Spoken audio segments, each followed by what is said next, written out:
Yang kedua nih, lu bisa lihat ya,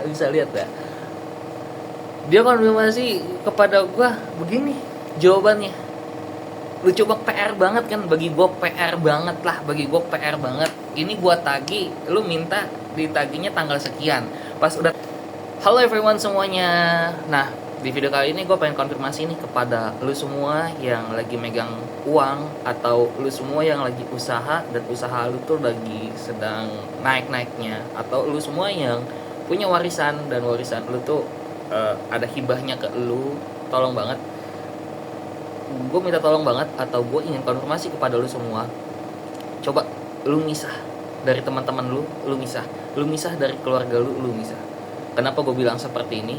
Karena saat seseorang lagi berjaya atau seseorang lagi megang uang banyak, itu teman bakalan datang ke tempat lu, dan juga teman itu bakalan nimbrung ke lu, dan juga nggak sedikit teman yang tiba-tiba datang ke tempat lu, dan bukan cuma teman doang, saudara, sepupu itu bakal otomatis datang. Nah, endingnya lu tahu ya, endingnya tuh mereka datang buat apa? Mereka datang ya nggak jauh dari yang namanya minjem uang. Dan kalau misalkan lo meminjamkan uang, oke, untuk saat ini nggak berasa, tapi suatu saat nanti uang itu sensitif. Kalau misalkan dikeluarkan itu gampang, tapi kalau misalkan ditagih lagi itu yang susah. Karena pada dasarnya saat kita meminjamkan uang kepada orang lain, itu kita harus siap mengikhlaskan. Dan juga kalau misalkan lu semua minjemin ke teman lu, awalnya dia sujud, tapi saat ditagih lu yang bakalan sujud. Itu it's balance kata gua.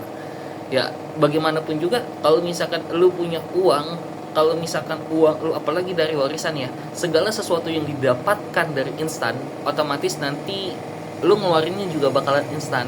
Dan gue mau konfirmasi kembali satu hal kepada lu semua, kalau misalkan lu meminjamkan uang kepada teman-teman lu atau saudara lu, siap-siap diikhlasin. Meskipun 1 juta, 10 juta maupun 100 juta, itu siap-siap diikhlasin. Karena awalnya itu lu ngasih kepada temen lu, saudara lu, atau sahabat lu ngasih gampang banget, mereka yang sujud. Nah, ini yang bahaya kalau misalkan lu nagih, sorry to say, nanti banyak banget rintangannya saat lu tagih. Nanti saat lu tagih, teman-teman lu bakalan, wah keluarga gue seperti ini. Nanti muncul drama-drama yang kagak mau lu denger, kurang lebih seperti itu. Ngapain sih lu dengerin drama-drama saat lu nagih utang lu ke teman atau saudara lu? Dramanya banyak, udah gitu cekcoknya belum. Saat itu ditagihnya pun gak semua uang lu itu bakalan cair. Nah, kenapa gue bilang seperti itu? Hal yang sama itu gue juga ngerasain, dan gue ngalamin hal yang sama dan hal yang serupa. Kenapa gue bilang seperti ini? Karena dulu gue sedikit storytelling ya tentang gue. Dulu gue jualan usaha gue tuh lagi high-nya lah. Saat usaha gue lagi high-nya, teman gue datang ke tempat gue 1 kali 24 jam. Jadi gue dulu kerja, abis itu gue mutusin buat resign dari kerjaan gue, dan gue mutusin buat usaha gue lah. Saat gue usaha gue tuh lagi high-nya. Mungkin nanti di video yang akan datang gue akan ngasih tahu deh pendapatan gue berapa dalam waktu 2 bulan. Apalagi pas lagi bulan puasa itu lagi gacor-gacornya si usaha gue. Nah, teman-teman gue datang ke tempat gue, lu tahu ngapain mereka datang? Dia teman-teman gue tuh pada cerita tentang keluarga dia seperti ini, orang tua dia, teman dia, cewek dia mau merit lah. Gue terlalu gampang banget untuk meminjamkan uang. Saudara gue juga termasuk. Gue terlalu gampang banget untuk meminjamkan uang, tetapi saat ditagih sangatlah susah. Contoh, gue bakalan spill salah satu teman gue ya. Jadi dia datang waktu itu dulu dia ngajakin kerjasama sebesar kurang lebih berapa ya, 12 juta. Dia minjem dia awalnya kerjasama 12 juta. Tapi setelah gue gampang banget ngasih dia uang, ngasih dia pinjaman, lo tahu endingnya bagaimana? Endingnya itu kesono-sononya itu, minjem duit 5 juta, minjem duit 10 juta, minjem duit 3 juta. Endingnya itu total dia kurang lebih minjem 28 juta. Itu di luar dari kerjasama 12 juta itu. Total kalau digabungin itu utangnya itu sekitar 36 jutaan. Nah, plot twistnya saat gue tagih itu susah banget, friend. Sumpah itu susah banget. Jadi saat gue tagih susah banget. Gue pengen bayarnya itu dicicil, tapi jawabannya itu muter. Bukan muter karena dia bayar, tapi muter karena dia itu dramanya itu banyak lah. Sampai ada bahasa kasar lah, bahasa dia bilang tolol, goblok.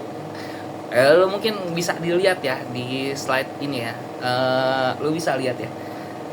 Catatannya lo bisa lihat ini dia gunain kata-kata sastra terbaik dia lah. Nah, lo bisa lihat ya, ini sih lucu banget. Jadi gua ceritain dulu ya, ini namanya, sorry gua skip lah. Ini lucu banget sih, karena setiap bulan gua tagih itu gak pernah dijawab. Gua tagih gak pernah dijawab, bahkan dia delay, jawabnya itu dia delay lah, bahkan dia udah nunggak 4-5 bulan.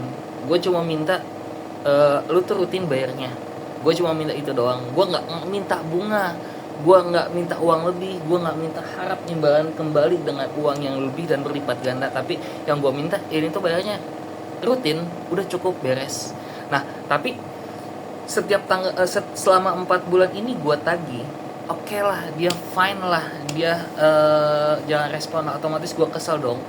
Karena bulan ini dia belum bayar, ya gue konfirmasi kepada dia, tolong dibayarkan setiap tanggal 15. Lalu jawaban dia apa? Jawaban dia yang lu bisa lihat tadi.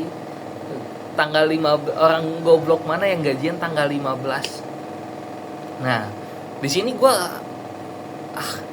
ya udah, diundur nggak apa-apa deh, setiap awal gajian deh, bulan besok lah, nggak bulan ini, akhir akhir bulan lah. Tapi itu lebih lucu lagi saat gua tagih lagi di awal bulan, enggak, di akhir bulan tuh gua tagih tuh lucu lagi cara nagihnya. Pas hari H-nya, jadi saat tanggal 15 itu gua tagih ya, gua pengennya tuh tanggal 15, dia bilang tolol. Oh ya udah, dia minta setiap akhir bulan lah, oke lah. Pas akhir bulannya, di ini nih foto yang kedua nih, lu bisa lihat ya, dia konfirmasi kepada gua begini jawabannya. Lucu banget, PR banget kan, bagi gua PR banget. Ini gua tagih, lu minta ditagihnya tanggal sekian, pas udah tanggal sekian gua tagih, gua disuruh nunggu 1x24 jam, dan endingnya saat gua tunggu 1x24 jam, jadi kan utang dia dari 36 juta tinggal berapa lagi ya, tinggal 15 juta lagi. Nah, pas 15 juta lagi dia telat bayarnya. Emang sebelum-sebelumnya juga telat, jadi bayar setiap 2 bulan atau 3 bulan sekali. Dan yang ini yang paling parah, dan gue lagi butuh-butuhnya uang. Lucunya saat gue tagih, ini orang, dia tuh itu kan setiap akhir bulan, itu pada saat tanggal 30 atau tanggal 31 pada saat gue tagih, ya jawabannya seperti itu, sabar. Gue disuruh sabar, tapi yang punya utang itu nggak pernah sadar. Gue jadinya bingung begitu tuh. Endingnya sih lucu sih. Dia TF ke gue 500.000. Ya, gue minta cuma 1 juta per bulan. Dia TF ke gue 500.000, dan gue disuruh nunggu 500.000-nya lagi nanti pas tanggal 15. Kan lucu banget. Gue ada sih bukti WhatsApp-nya sih. Kan lucu, dia minta pertengahan bulan, gue lucu. Nah, lucu lah, pokoknya lucu lah. Gue minta dia bahkan bayar setengahnya lagi pas pertengahan bulan atau tanggal 15 lah. Itu hal yang lucu bagi gue. Kemarin lu bilang ke gue, ada kok buktinya nih, ntar gue lihat, bisa lihat dah cetan yang selanjutnya, yang ketiga lah. Nah, lu bisa lihat cetan yang di atas. Itu sih lucu banget sih, maksudnya saat gua nagih akhir bulan, katanya kan lu gajiannya akhir bulan. Nah, pas gua tagih dia minta tengah bulan. Bagaimana kata-kata kasar atau kata-kata mutiara gua tuh nggak keluar, kan lucu begitu mah. Jadi ya seperti itulah, namanya juga kehidupan lah. Nah, dari cerita kejadian seperti ini, gue mau konfirmasi kepada lu, kalau misalkan lu lagi punya uang, lu harus jauhin teman-teman lu dan juga lu jauhin kerabat atau saudara lu. Kenapa? Karena dengan hal seperti ini itu tuh bisa rentan banget bagi ekonomi lu, yang bisa meruntuhkan ekonomi lu kalau misalkan lu meminjamkan uang kepada teman, apalagi teman nih, teman yang sensitif, teman ataupun saudara. Lo harus siap-siap mengikhlaskan, atau kalau enggak kejadian dramanya itu banyak banget. Lebih baik mereka, kenapa mereka nggak mau minjem di bank, karena pinjaman mereka di bank mungkin udah jelek, makanya lo dijadikan pelampiasan atau opsi terakhir. Jadi bagi lo semua yang punya uang, tolong banget lo jangan minjemin ke orang-orang ya, karena gue nggak mau kejadian hal yang gue alamin itu terjadi kepada lo. Oke, mungkin video kali ini tuh itu aja. See you next time.